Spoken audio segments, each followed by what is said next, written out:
ناظرین، امیر ہونا آج اس دنیا میں سب سے بڑی چاہت ہو گئی ہے، تو ایک نام جن کے بغیر امیری لفظ پورا ہی نہیں ہوتا وہ ہے مکیش امبانی۔ ایک ایسے گجراتی جو پچھلے 10 سالوں سے بھارت کے سب سے امیر آدمی ہیں، اور اسی ڈیفینیشن میں تبدیلی کرتے ہوئے انہوں نے خود کو ایشیا کا سب سے امیر آدمی بنا لیا ہے، جس میں انہوں نے علی بابا کے جیک ما کو بھی پیچھے چھوڑ دیا ہے۔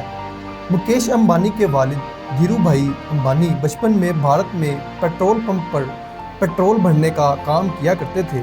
پھر 1950 میں جب ان کی عمر 18 سال تھی تب وہ یمن چلے گئے اور وہاں کی بندرگاہ میں چھوٹی سی کلرک کی نوکری کرنے لگے۔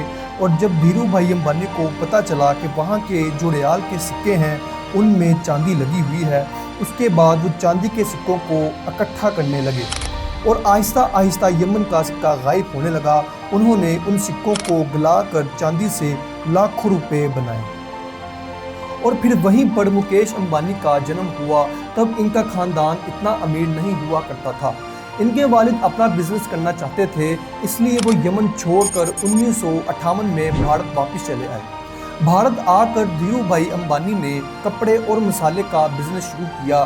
شروعات میں انہوں نے کپڑے کے پروڈکشن سے کام شروع کیا اور دھاگے کی سپلائی دینے لگے، جس کی کپڑے بنانے والی کمپنیز کو ضرورت ہوتی ہے۔ اس کے بعد انہوں نے خود بھی کپڑا بنانا شروع کر دیا اور 1966 میں پہلی فیکٹری شروع کی اور کمپنی کا نام رکھا وائمل۔ دھیرو بھائی کی کمپنی کامیاب رہی اور وہ ایک بہت بڑا برانڈ بن گیا۔ مکیش امبانی نے اپنے بھائی اننت جین کے ساتھ ممبئی کے ہل گرینج ہائی اسکول میں پڑھائی کی اور بعد میں انہوں نے ممبئی کے زیویر کالج میں بھی پڑھائی کی۔ اس کے بعد انہوں نے انسٹی ٹیوٹ آف کیمیکل ٹیکنالوجی میں BE کی ڈگری حاصل کی، اور اس کے بعد مکیش امبانی گریجویشن پوری کرنے کے بعد مزید پڑھنے کے لیے امریکہ چلے گئے۔ انہوں نے اسٹینفورڈ یونیورسٹی میں ایڈمیشن تو لے لیا، مگر بیچ میں ہی پڑھائی چھوڑ کر بھارت واپس آ گئے۔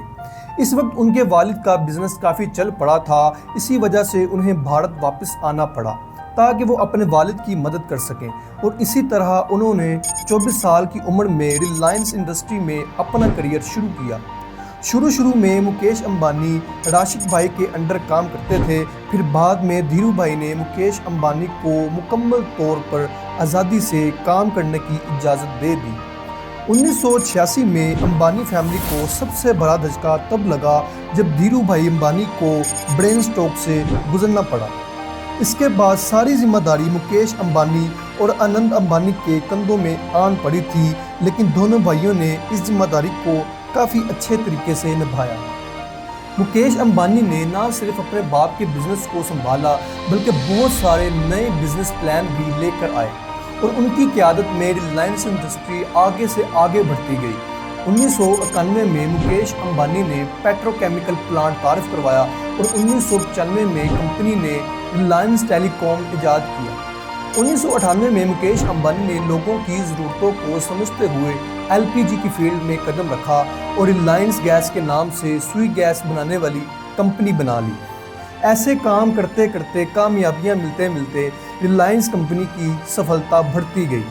پھر سال 2002 میں دھیرو بھائی امبانی کا برین اسٹروک کی وجہ سے اچانک موت ہو گئی، اور ان کی موت کے بعد دونوں بھائیوں میں جائیداد کو لے کر بہت بحث چھڑ پڑی۔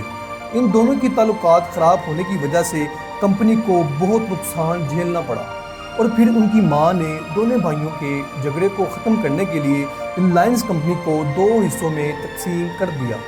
بٹوارے کے بعد مکیش امبانی نے اپنے بزنس سے دوبارہ شروعات کی اور اپنے بزنس کو آگے بڑھانا شروع کر دیا۔ 2006 میں مکیش امبانی نے پورے بھارت میں شاپنگ مال شروع کیا، جو کہ بہت کامیاب رہا اور بہت مشہور ہوا، اور آج پورے بھارت میں 1500 سے زیادہ شاپنگ سٹورز چل رہے ہیں۔ ناظرین، 2016 میں ریلائنس کمپنی نے اپنا جیو ٹیلی کام شروع کیا، اور اس کے بعد جیو نے بھارت کی تمام ٹیلی کام انڈسٹری کو تہس نہس کر ڈالا، اور اسی کے ساتھ ساتھ ریلائنس کمپنی 2020 میں میوزک سے بھی وابستہ ہو گئی۔ جی ناظرین، ان سب کے پیچھے اگر کسی کا دماغ تھا تو وہ تھے مکیش امبانی، جن کی وجہ سے ریلائنس کمپنی نے اتنی کامیابیاں حاصل کی کہ کہ جس کا کوئی اندازہ نہیں کر سکتا۔ جی ناظرین، امید کرتے ہیں کہ آج کی ویڈیو آپ کو پسند آئی ہوگی۔ ہماری ویڈیو کو لائک کریں، سبسکرائب کریں اور بیل آئیکن کو ضرور دبائیں۔ شکریہ۔